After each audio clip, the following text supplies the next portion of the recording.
નમસ્કાર મિત્રો, આપનું સ્વાગત છે આપણા યુટ્યુબ ચેનલમાં। આજે આપણે એક એવી વિશ્વવિખ્યાત અને ઐતિહાસિક શૈક્ષણિક સ્થાપનાની વાત કરવા જઈ રહ્યા છીએ જેને સાંભળી તમારા મસ્તિષ્કમાં ગૌરવ અને આશ્ચર્યની લાગણી આવશે। આ યુનિવર્સિટી એ છે તક્ષશિલા મહાવિદ્યાલય, દુનિયાની પહેલી યુનિવર્સિટી।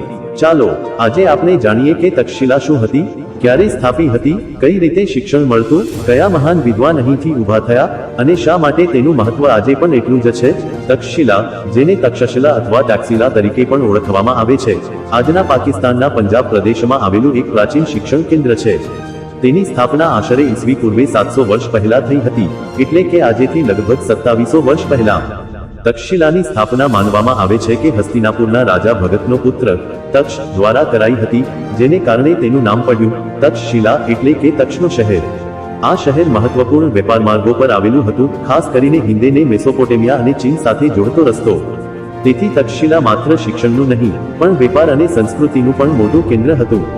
તક્ષશિલા એ માત્ર એક શાળા કે ગુરુકુલ નહોતું, પણ એક આખું શૈક્ષણિક વિશ્વ હતું। અહીં 60થી વધુ વિષયો ભણાવવામાં આવતા।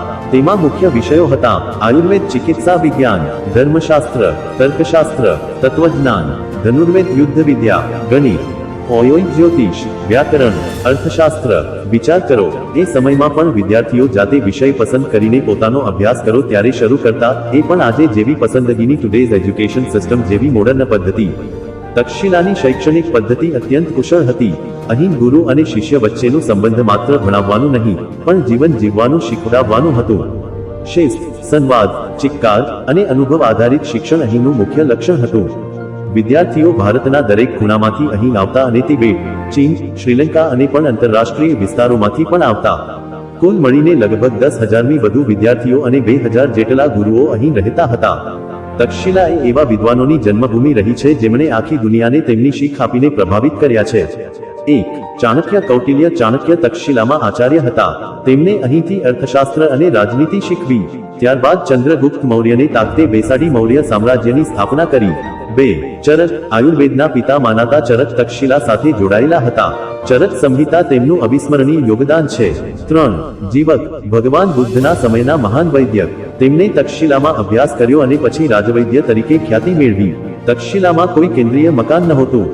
ગુરુઓ પોતાના રહેઠાણે શિષ્યોને ભણાવતા, એટલે આખું શહેર જ એક જીવિતું યુનિવર્સિટી હતું। ત્યાં પ્રવેશ માટે કોઈ નાનું પાત્રતા પરીક્ષણ નહોતું, પણ ગુરુનો સ્વીકાર ખૂબ મહત્વનું હતું। અહીં શિક્ષણ પૂર્ણ કરવા માટે 7થી 12 વર્ષ લાગતા હતા, વિષયની જટિલતા પ્રમાણે। શૈક્ષણિક વાતાવરણ એટલું ઉન્નત હતું કે વિદ્વાન તક્ષશિલા પાસેથી જ ભણેલા માનીતા। હું દુઃખ સાથે કહેવું પડશે કે જેટલું વૈભવ અને માન તક્ષશિલાએ મેળવ્યું, તેટલો જ ભયાનક તેનો પતન પણ થયો।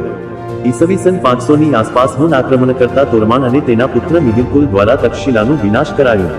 આશ્રમો, પાંથશાળાઓ, પુસ્તકો અને શિક્ષકોને નષ્ટ કરી દેવામાં આવ્યા। એ પછી તક્ષશિલા ફરી પાછું ઊભું ન રહી શકી। હવે તમારો પ્રશ્ન હોય કે શું તક્ષશિલા માત્ર ભૂતકાળનું ગૌરવ છે?